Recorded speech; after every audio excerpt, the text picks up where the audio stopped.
होली में नचले पत्थर की नागिन जैसन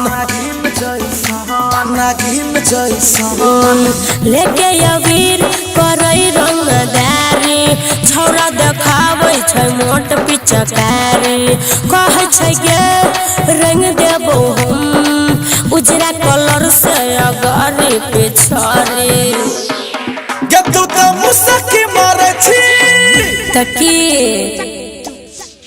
गे तू त मुसकी मारै छी जकलीन जैसन अच्छा देहिया में नसा छौ हफीम जैसन सच में होली में नचले पत्थर की नागिन जैसन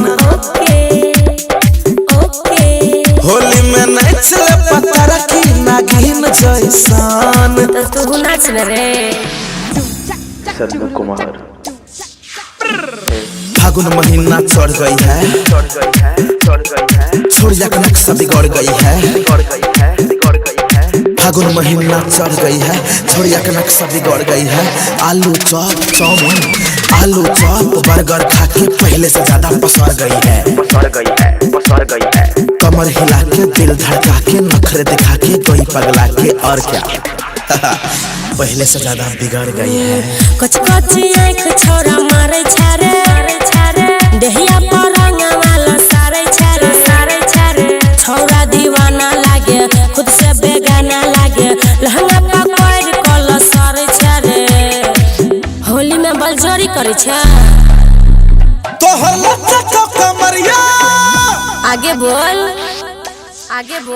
तोहर लचक कमरिया क्वीन जैसा और गलिया के टेस्ट नमकीन जैसा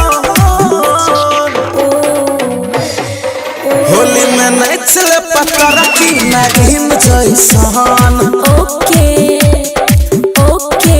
होली में नचले पत्थर की नागिन जैसन तो तू कथी करबी रे singing by mega star Sannu Kumar mix by Abhishek DJ good Madhubani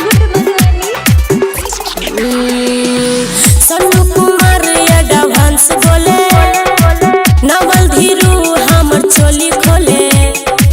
पीके शराब एलै नियत खराब भेलै चहले सोनो के नशा होले और पिए के तो बाकी छी रे के तू त लव यू कहै छी चुप झूठा केकरा रे